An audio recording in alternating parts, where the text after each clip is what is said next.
Welcome to Roosevelt Live. This segment of the show, the last time we were on air, we talked about the Trevon Martin case, and unfortunately, nothing has happened since the last time we spoke over a week ago. And we know Trevon was shot and killed back on February the 26th of this year. And when I talked about it last time, and I thought about it, and I thought about it, and I thought about it. And I truly believe now, since the special prosecutor has been assigned to this case now, another week and a half or more ago, and kind of alluded to the fact that one time perhaps she wouldn't wait, or maybe not wait on a grand jury. Clearly that's not the case, because unless something happens tomorrow, which is the 9th, which if something not tomorrow, but the 9th of April. Other than that, on the 10th of April, it will go over and it will be decided. The information taken to a grand jury. We know a grand jury, no one has to know who the people are that's deciding this information, and whether or not this person would be at least arrested, and then all sorted out in the courts. I don't think anything's going to happen, and the reason why, not because I don't think that George Zimmerman is guilty. I just truly believe that there was a lot of underhanded stuff going on down there in the Sanford Police Department. I believe that. I'm entitled to that. Just by the suspicious way things that was handled would lead me to believe personally that some strange things was going on. And I think to the point that any evidence that may have been out there may have been gotten rid of for whatever reasons that the Sanford Police Department decided that this guy shouldn't have been arrested. I mean, anybody with common sense at some point has to say at least arrest him and then let it be sorted out in the courts. There's been many times we thought people were guilty, and we believed they were guilty, and they wind up getting off, like the Casey Anthony thing. Clearly, who didn't believe that lady was guilty? But the jury couldn't find her guilty. Truly, there were a bunch of people thought O.J. was guilty, and to this day believed truly that he got away with murder. But the jury didn't find him guilty. Scott Peterson case. I don't know if he was guilty or not. I didn't think they had really any evidence one way or the other. But he wound up going to death row. So we know from just a few cases that we know of that things really seem to go the wrong direction. But it happens every day in America, in our court systems. But the travesty is that someone doesn't even get arrested. People get arrested for lesser situations. Police comes up many a times and will arrest you for probable cause when there's no probable cause at all. They take people to jail for no apparent reason, maybe people just being smart, and they decide to book them and everything just for the hassle of it. No one complains about. This is clearly a case where someone should have been arrested. Whether or not the lead detective is admitting or denying, they say, and I don't know, that there's supposed to be an affidavit out there saying that the lead detective wanted to arrest this guy, didn't believe what he was saying. I don't know if it's true or not. But I do know over the last week since I spoke of this, and I went down and methodically talked about the facts. Not things that people said in the streets, not things that are being said on one network versus another, not people getting on the airway and just making all kind of stupid and asinine statements, but have some responsibility in making statements about what may not be going on. I alluded to the 911 tapes because that way it's not my words; those are Zimmerman words. No one can say on any network that they interpret him to mean something in particular. The words is on the 911 tape. Period. He made the call. That's a fact. Like I talked about in the last show. He told the 911 operator that he sees a suspicious guy. I don't remember if the 911 operator asked him what color he was or whether or not he volunteered it. I don't know. But the parts I do remember are crystal clear, like I spoke on last week's show, that he made this conclusion. He said this guy looks like he's up to no good. What does looking like up to no good look like? Let me say that again. What do you look like if you look like you're up to no good?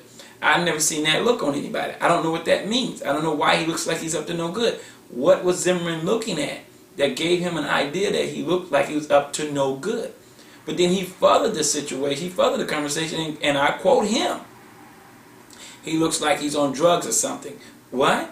he looks like he's on drugs or something. What is he seeing on the streets at Sanford in that gated community that make him think that Trevon Martin looks like he's up to no good and looks like he's on drugs or something? He went further to say he has his hand in his waistband, which to me, now I'm going to interpret something from that. Why would he make that statement? Because he's trying to draw a conclusion. Clearly, now I'm going to go and I'm going to interpret it the way I want to based on what he actually said. Looks like he's up to no good.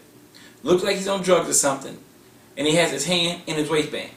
That tells me he's claiming that something's there. He's going to rob somebody. He has some type of a weapon. He looks like he's on drugs, so therefore he might be going to do something to someone. And these are the things I'm interpreting from what he said. What am I interpreting? Those are opinions. What he said, those are facts. In a case like this, it's very important to me to only point out the actual facts. You can't, no one, whether you agree with me or disagree with me, can dispute what he said on the 911 tape, because we know that the voice is authentic. We know that that's George Zimmerman's voice. We know that. So anybody, whether they agree or disagree, they can't argue the 911 tape. There's nothing to argue with because it's crystal clear. It's also crystal clear when he said, and I quote, "They always get away with it." They who? Who are they? Did Trevon Martin belongs to a they? Who are they? What he's talking about? I don't know. Only he can tell us who they is. But he clearly said, underneath his breath, we heard him loud and clear, the effings always get away with it. Who are they? They who?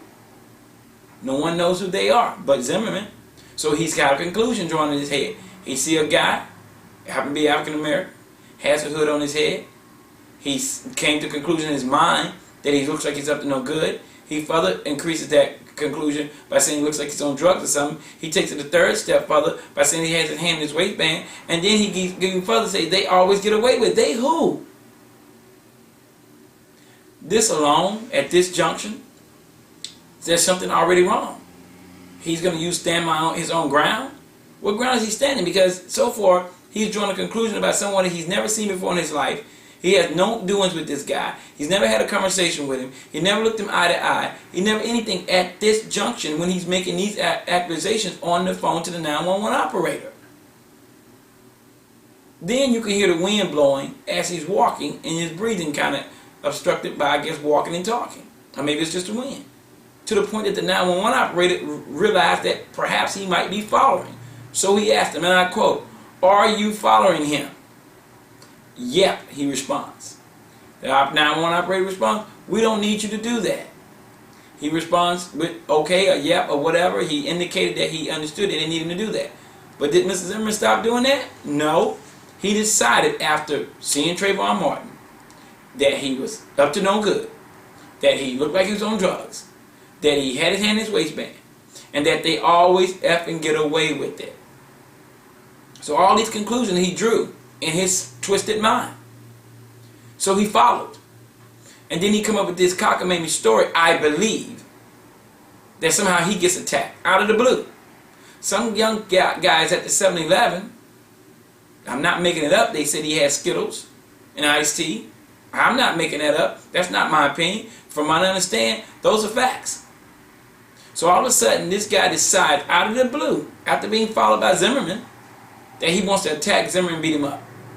He's going to follow him as he's on his way back to his vehicle, according to Zimmerman. And he attacks him and he beats him up.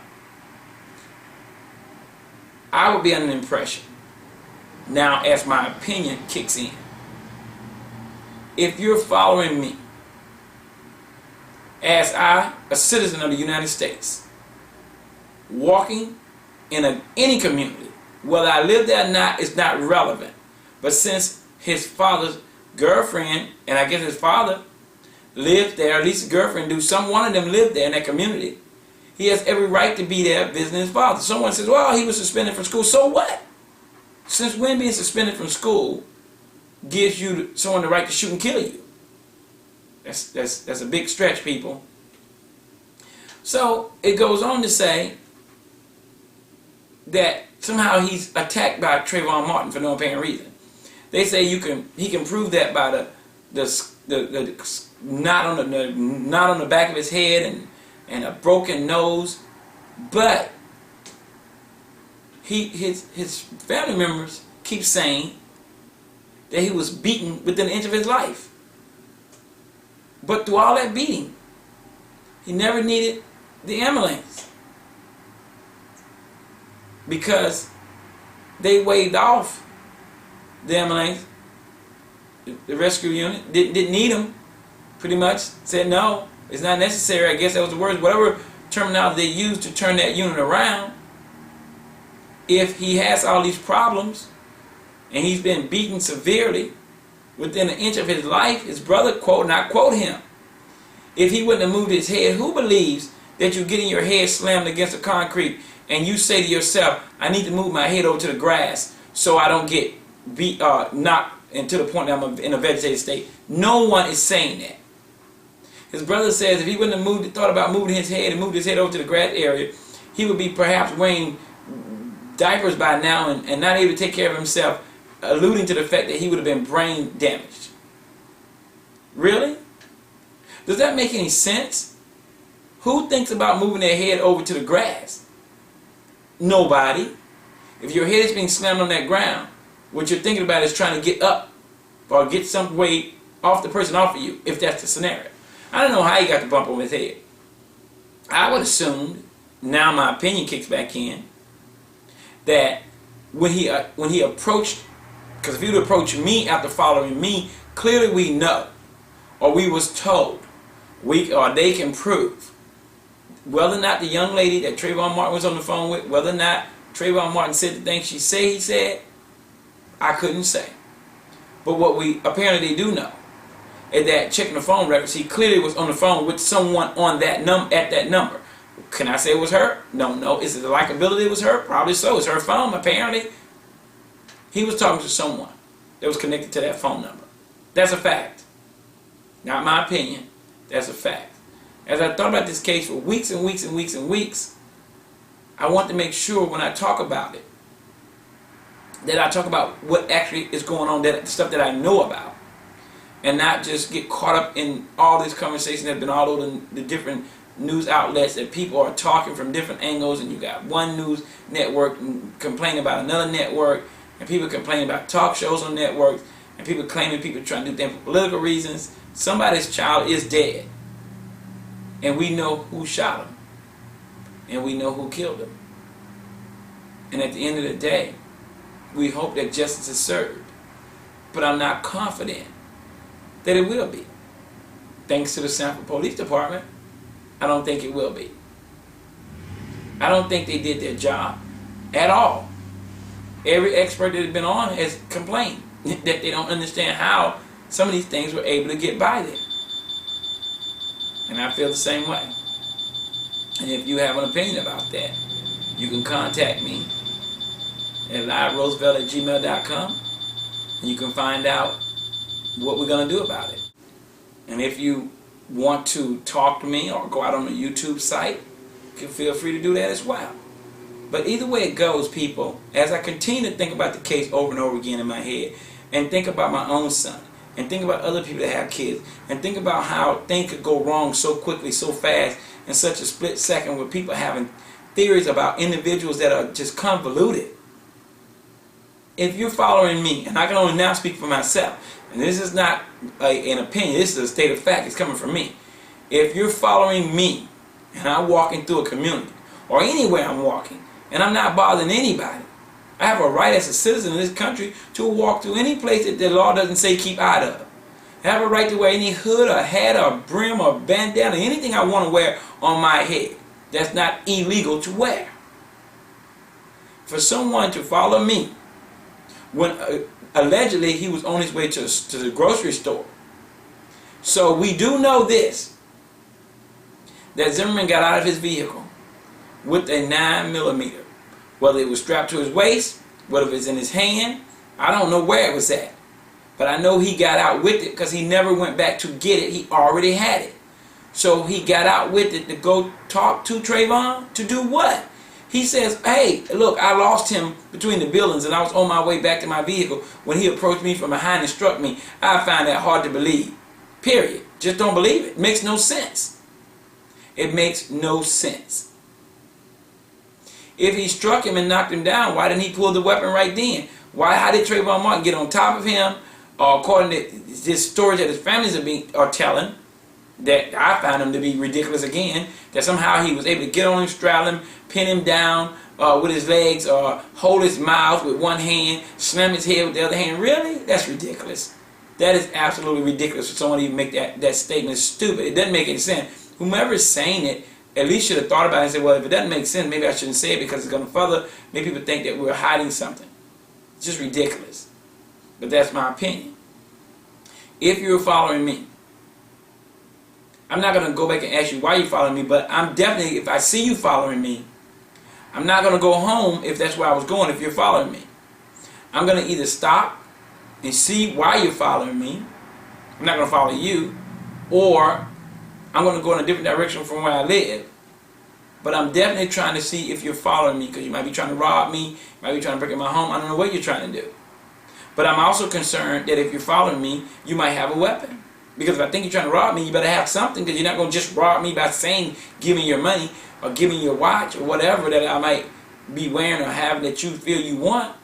So clearly, I'm worried about you doing something body harm to me. So I would think that Trevon would be standing his own ground if Zimmerman comes up to him and starts to question him, according to the young lady. Some words was exchanged about, what are you doing here, this and that. That's what she says. I can't say she's telling the truth. I can't say she's not. I don't know. Her word is as good as Zimmerman's word. If Zimmerman says he didn't say it, she says he did say it. Someone would say, well, she has a reason to say it because it's her friend or boyfriend or whatever. Well, Zimmerman has a reason to say it too because someone's dead. Who has the bigger reason? I would think Zimmerman has a bigger reason because someone is dead. It's just a sad time in this country that we are pulling out weapons and we're shooting people. And you know, I did a show a ways back, and I was talking about the Florida Stand Your Own Ground law, and I know this is going to sound crazy. I don't necessarily agree with the law if the law is applied the correct way. I don't believe people can get outside their vehicles and go walk and follow other people and then shoot people and then say, since there's no witnesses, he attacked me and I have fear for my life, and therefore, because if that's the way the law can be manipulated, then we need to adjust the law. Do I believe we should be able to stand our own ground? Yes, I do believe we should be able to stand our own ground. I do believe that. The law was designed for it. My understanding was that if you were in your home or in your car and someone tried to attack you, you have a right to stand your own ground. Okay, we had that little retreat law before, and you got to try to retreat away from people when they broke into your home. If you break into my house 2 o'clock in the morning, whatever time it is that you broke in, I don't feel like I have to retreat, nor should I have to try to find out or talk you out of being in my home. If you broke in there, then you get whatever punishment comes to you. If I can inflict on you, that's the way it goes. Because you're broken into my home. You trying to attack me in my vehicle? But once I exit the vehicle to follow you, I truly believe that the stand your own ground should go away at that point. It should disappear. It shouldn't be relevant anymore because you're now the aggressor. Now, by being the aggressor, if all of a sudden you attack someone and you start getting your butt kicked, does that give you the right now to say, well, I was losing, so I killed him? That doesn't make any sense either.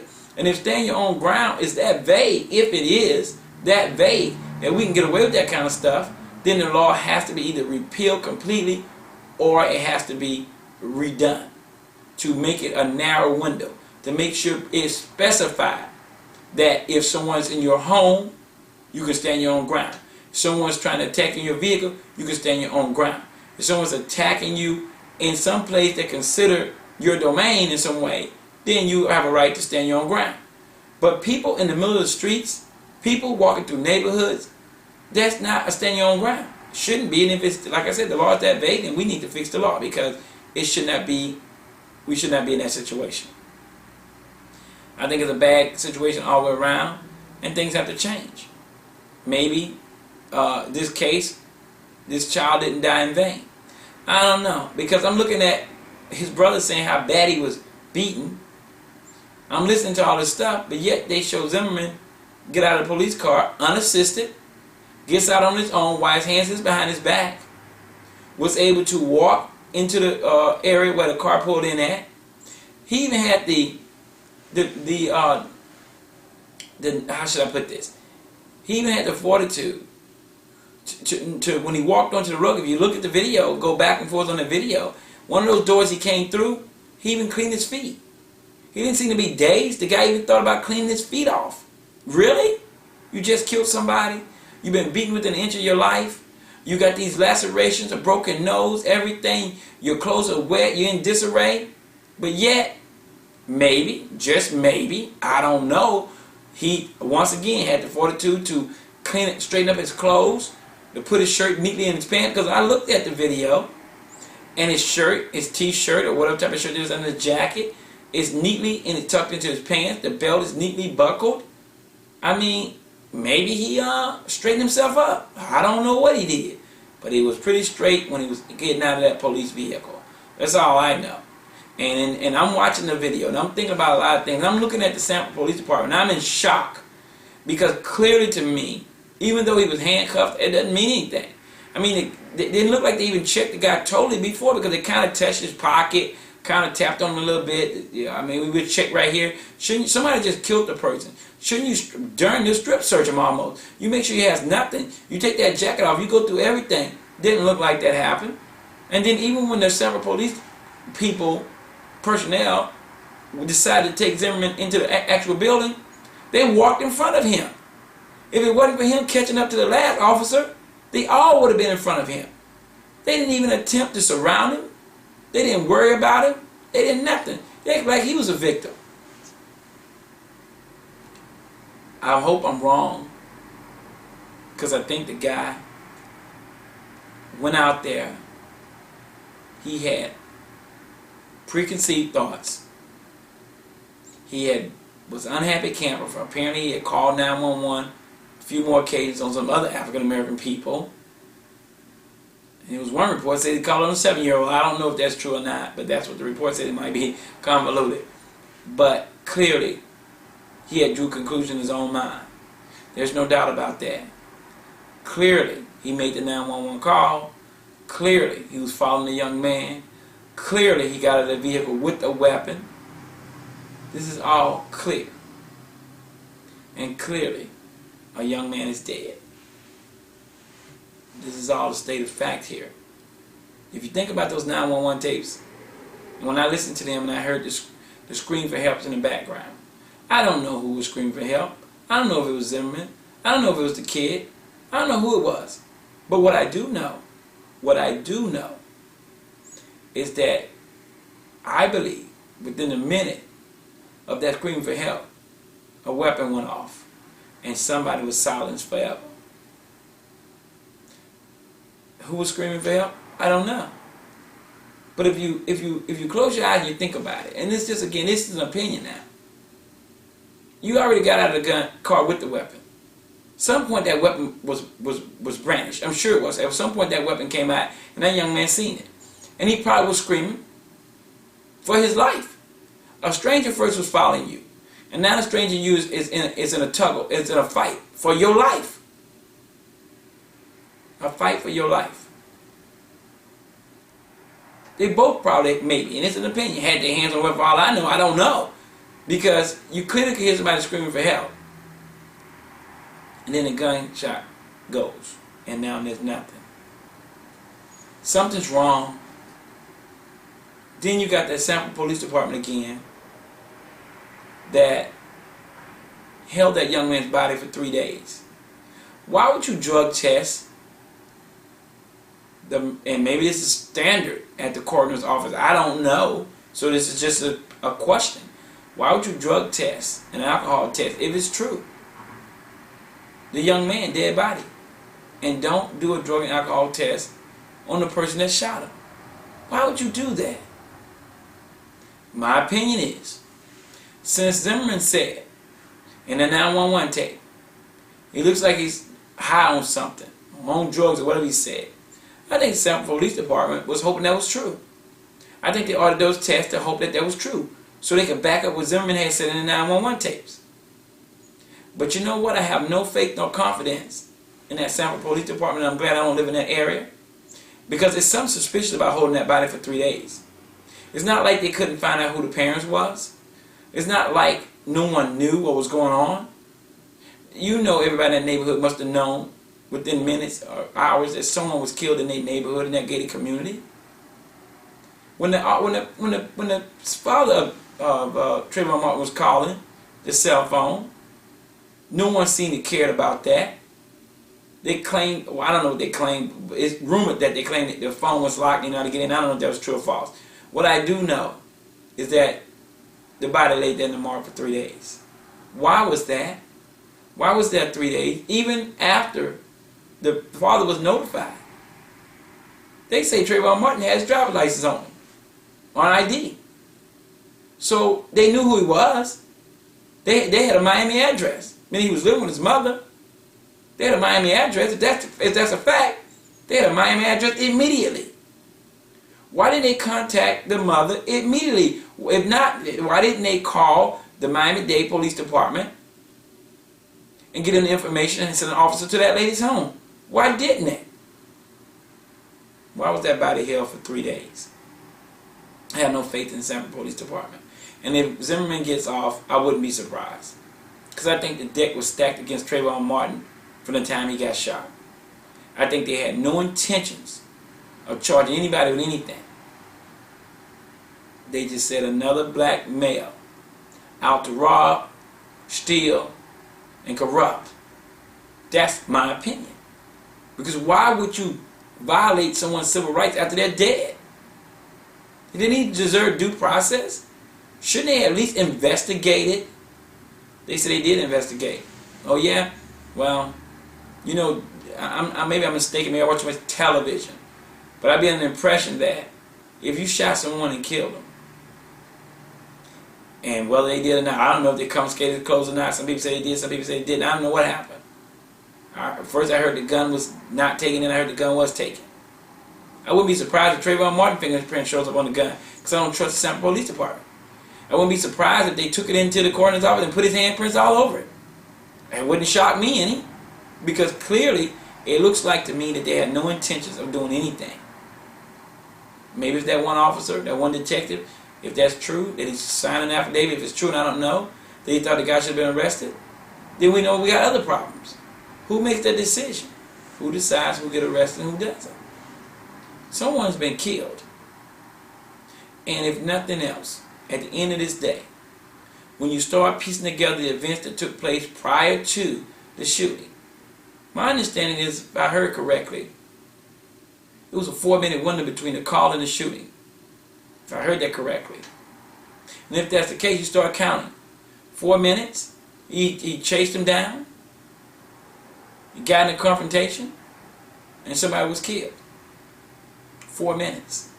If that 4-minute window is correct, I find it hard to believe that Zimmerman was able to walk, lose him, turn around, go back to his car, then get cold-cocked, as he say, beaten on the ground, beaten to a pulp, been told, shut up, and this, and the other, all these movie scenes that he's using, in my opinion. Somebody's child is dead. One of the ladies that came out of the house said that she saw Zimmerman on top of Trevon, and Trevon was face down. What was he doing on top of him if he's face down? If that lady, now I don't know the lady, that's what she said. She said she asked Zimmerman on several occasions what happened. That's not my opinion. That's what the lady said. That's what she said on television when she was being interviewed. If that's true, what was he doing on top of him, face down, if he's already been shot in the chest? Why is he on top of him, face down?